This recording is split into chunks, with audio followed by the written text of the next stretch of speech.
Você está aí com a sua Bíblia aberta no livro de Mateus, no capítulo 6, no versículo 5 até o versículo 8 nós vamos ler. E a Bíblia diz o seguinte: E quando orardes, não sereis como os hipócritas, porque gostam de orar em pé nas sinagogas e nos cantos das praças para serem vistos dos homens. Em verdade vos digo que eles já receberam a recompensa. Versículo 6. Tu, porém, quando orares, entra no teu quarto e fechada a porta, orarás a teu pai que está em secreto, e o teu pai que vem em secreto te recompensará. Verso 7. E orando não useis de vãs repetições, como fazem os gentios, porque presumem que pelo seu muito falar serão ouvidos. No versículo 8, último versículo: Não vos assemelheis, pois, a eles, porque Deus, o vosso Pai, sabe o de que tendes necessidade, antes que lhe o peçais. Querido amigo, querida amiga, falaremos hoje, nesta noite, sobre a oração. Existem 3 pensamentos que eu tiro desta palavra que nós acabamos de ler. E o primeiro pensamento vem do primeiro verso. Acredito que não teremos tempo de fazermos os 3 pensamentos. Nós vamos tentar aí dar uma resumida para que eu e você possamos compreender o propósito da oração. O primeiro pensamento vem do primeiro verso. E quando orardes, não sejais como os hipócritas, pois gostam de orar em pé nas sinagogas e nas esquinas das ruas para serem vistas pelos homens. A primeira lição que tiramos do texto de hoje: a oração não é um assunto que se limita a formas, a posições. Não é porque você ora de joelhos, ou porque você ora em pé, ou porque você ora sentado, ou porque você ora deitado, que Deus vai te ouvir, ou vai deixar de te ouvir. Mas nós, seres humanos, somos seres interessantes. Nós estamos mais preocupados com a forma da religião do que com a essência da religião. Vou repetir: estamos mais preocupados com a formalidade da religião do que com a essência da religião. E então, de repente, no meio da igreja, no meio da congregação, no meio do povo de Deus, aparecem pensamentos estranhos. Só pode orar de joelhos, porque se você orar em pé é pecado. Sentado, então, nem imaginar. E deitado? Ah, não. Deitado é uma irreverência. Orar deitado é uma irreverência. Mas a primeira mensagem, a primeira lição do texto de hoje é que eu não posso limitar a oração a uma forma, a uma posição.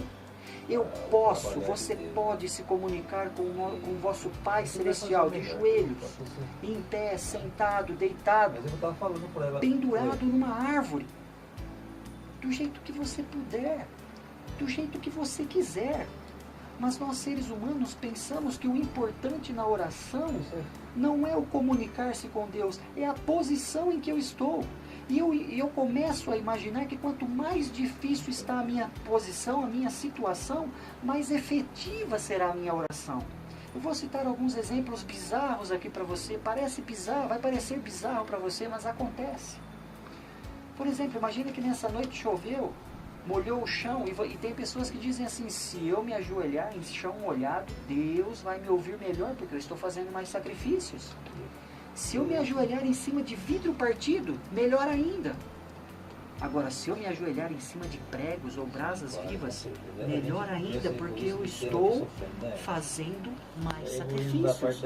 Porque no coração do ser humano existe um desejo de comprar a graça divina, de ser merecedor da graça divina. E eu não sei por que dentro do coração humano existe o pensamento de que quanto mais difícil a minha vida, Deus fica mais contente. Quanto mais sacrifícios eu faço, mais Deus fica contente. Quanto mais eu sofro, melhor para Deus. Mas por que vem esse pensamento? Eu repito, porque nós estamos preocupados com a formalidade da religião e não com a essência. Porque alguém, algum dia, alguma vez, em algum momento nos ensinou que Deus é um Deus cobrador, um Deus mau, um Deus zangado, um Deus chateado, um Deus sempre esperando de nós sofrimento, aflições, lágrimas e posições difíceis. Um Deus que está sentado no trono com uma vara na mão, pronto para castigar aquele que desobedece. Não é assim, meu irmão. Não é assim, meu irmão. O texto de hoje nos diz: e quando você orar, não seja como os hipócritas que estão preocupados nas posições da oração e não na essência da oração. Nos tempos de Cristo, era comum você orar nas esquinas das praças, com as mãos levantadas em alta voz, porque o importante para as pessoas naquela época não era a oração. O importante para as pessoas naquela época é que as outras pessoas vissem que ela estava orando. Hoje, a posição que proclamamos como a única posição em que Deus ouve uma oração é a posição ajoelhada. E o que é pior, nós achamos que quanto mais difícil as circunstâncias para eu me ajoelhar, Deus vai ouvir melhor a minha oração. E não é assim, meus irmãos. Queridos, eu não quero tropeçar no óbvio e gostaria que você também não assim o fizesse. Eu não estou dizendo, e a palavra de Deus também não está dizendo, que nós não devemos mais nos ajoelhar para conversarmos com Deus. Não é isso que a palavra de Deus está dizendo, não é isso que eu estou dizendo. Se em nosso coração nós sentirmos o desejo de nos ajoelharmos, façamos. Deus ficará muito contente com isso. Mas se estamos no banco de um ônibus e temos vontade de conversar com Deus, oremos ali confiadamente. Você não precisa se ajoelhar no corredor do ônibus para conversar com Deus. Se você está subindo numa mangueira para colher mangas, sei lá, ou qualquer outra fruta, e você tem vontade de conversar com Deus ali em cima do pé de jaca, conversa com Deus em cima do pé de jaca que Deus vai te ouvir. Se você quer conversar com Deus enquanto você anda, converse com Deus enquanto você anda, porque Ele vai te ouvir. Se você quer conversar com Deus enquanto você dirige, conversa com Deus enquanto você dirige, porque Deus vai te ouvir. Queridos, eu gostaria de deixar bem claro para vocês, que eu estou falando da oração particular, da oração individual. Eu não estou falando da oração congregacional, da oração que nós fazemos em igreja. Quando estamos em igreja, a liturgia pede que nós tenhamos algumas etiquetas, algumas formas, ou às vezes ajoelhado, ou às vezes assentado, ou às vezes de pé, inclinando o rosto. Eu não estou falando da oração congregacional. Cristo não está falando da oração congregacional. No capítulo 6, a partir do versículo 5 até o 8, Cristo está falando da oração particular individual, daquele diálogo que todo ser humano deve ter com o seu Criador. É dessa oração que eu estou falando, do momento que você tem que ter com o seu Criador, você e Ele somente. É disso que eu estou falando, é isso que a palavra está dizendo, é desse momento de oração e de comunhão com Deus. Então a oração deixa de ser um fardo, deixa de ser algo cansativo e passa a ser algo prazeroso. É interessante que uma escritora do século passado, no livro Caminho a Cristo, ela diz o seguinte, prestem atenção: orar é o ato de abrir o coração a Deus como a um amigo. Veja, queridos, orar é conversar com um amigo. Orar não é conversar com um patrão, com um chefe implacável. Orar não é andar rastejando de joelhos perante um Deus que eu tenho pavor dele. Eu só me aproximo de Deus para conversar com Ele, porque se eu não fizer, Ele vai me castigar. Não é assim. A oração tem que ser uma coisa agradável.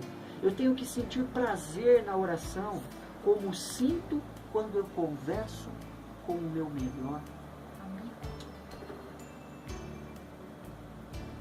Querido amigo, querido amigo ouvinte, o primeiro pensamento é esse. Não teremos tempo para falar sobre todos eles, mas eu gostaria de destacar o que está no começo do versículo 5 do capítulo 6 de Mateus. Prestem atenção. Você está aí com a sua Bíblia? Diz assim: e quando orardes, não sereis como os hipócritas. Cuidado! Sim, meu querido irmão, minha querida irmã, meu querido amigo, minha querida amiga, cuidado! nós podemos estar sendo hipócritas com Jesus. E a hipocrisia é uma coisa que deixa Jesus triste? Com certeza. Ninguém gosta de ter passado pelo ato da hipocrisia através de outra pessoa. Talvez nessa noite eu esteja falando com alguém que já passou por essa experiência, e essa experiência foi dolorosa. Quando uma pessoa é hipócrita com a gente, nós sentimos o golpe, mas eu quero agravar a situação. Quando nós temos alguém que nós amamos, alguém em quem nós confiamos, alguém em que nós depositamos todas as nossas confianças, e essa pessoa se torna hipócrita conosco, o golpe é muito, muito, muito maior. E muitas vezes em nossas orações nós estamos sendo hipócritas com Jesus. E o sofrimento de Jesus é grande. Mas Taimiller, por favor, eu não estou entendendo o que caracteriza a hipocrisia na palavra do Senhor. O que quer dizer hipocrisia na palavra de Deus? Na oração, será que eu estou sendo hipócrita ou não estou sendo hipócrita? Como que eu posso saber se isso está acontecendo? Querido amigo, querida amiga, hipocrisia significa você dizer aquilo que você não está sentindo. Isso é hipocrisia. É você ser falso com uma pessoa. É você dizer aquilo que você não sente. Eu vou citar, eu nunca vi você orar. Eu não conheço a sua oração. Eu vou citar alguns exemplos só para você ter ideia de que se você está sendo hipócrita ou não. Preste atenção. De repente você, hoje é muito comum as camas box, não é mesmo? E as camas box, elas têm aquelas molas. Antigamente os colchões eram de molas. Hoje as camas box, ela tem essa estrutura de mola. Vamos imaginar que uma vem com defeito e uma das molas sai do seu mecanismo e ela acaba perfurando o tecido e acaba te furando durante a noite. Imagina você tomar ali uma ferroada durante a noite. Você está dormindo e você recebe uma ferroada. Você não sabe nem o que está acontecendo, né? Aí aquela dor, você acorda assustado e tudo mais, demora para entender o que está acontecendo. Chega de manhã, depois de tudo isso que aconteceu, você vai lá fazer a sua oração. Eu acredito que todo dia pela manhã você ora, acredito que toda noite antes de dormir você ora. E você chega para Deus de manhã e diz assim: "Oh Senhor, muito obrigado pela maravilhosa noite de descanso que o Senhor me deu." Que noite de descanso que você teve? Você tomou uma ferroada de uma mola que escapou de um problema de fabricação no seu colchão e te perfurou a perna, você ficou sangrando e você sentiu dor e desconforto. Ou talvez você teve enxaqueca a noite toda. Aí você se levanta e diz: "Senhor, obrigado pela noite de descanso que me deste." Que noite de descanso, irmão. Você não dormiu, você teve enxaqueca a noite toda. Sabe o que acontece, meu querido? É que se eu pegar um papagaio e ensinar o papagaio a falar assim: "Obrigado, Jesus, pela noite de descanso que me deste", o papagaio vai falar: "Obrigado, Jesus, pela noite de descanso que me deste", mas nem por isso esse papagaio é cristão. Eu estou sendo hipócrita com Jesus, dizendo aquilo que eu não sinto, dizendo para Ele aquilo que eu não estou pensando. Eu estou falando com Deus e estou pensando em outra coisa. Eu estou fazendo uma coisa e estou falando outra. Estou sendo hipócrita, estou magoando Jesus, estou deixando Jesus triste. Porque a hipocrisia é algo que realmente machuca Jesus. Meus irmãos, o tempo está se esgotando, muita coisa teríamos para conversar. Mas nós temos tempo, temos um cronograma a ser seguido. Eu só gostaria de deixar para você um recado, uma experiência, uma pequena experiência que aconteceu na Guerra do Vietnã, com um soldado que foi encontrado morto, um soldado americano, e na farda desse soldado encontraram um diário. E esse soldado escreveu várias coisas no diário. Dentre essas coisas estava escrito assim: "Deus, eu não sei se o Senhor existe ou se o Senhor não existe, mas pela primeira vez na minha vida, eu sinto o meu coração arder e eu tenho um desejo enorme de conversar contigo. Mas durante todo o dia passamos em batalha e tiros para todos os lados. Eu vendo os meus amigos serem mortos, eu vendo os meus colegas de batalha sendo estraçalhados pelas bombas. Eu me acovardei e não abri o meu coração a Ti. Sabe, meus queridos, aquele jovem escreveu no diário assim: Jesus, eu queria muito fazer amizade contigo. Eu gostaria muito de conversar contigo.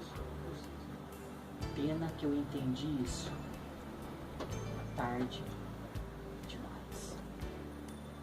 Amigo, amiga, não deixe ser tarde demais para você. Faça da oração um instrumento que vai fazer com que você chegue ao trono de Deus e leve a Ele todas as suas petições. Em nome do Senhor Jesus. Amém.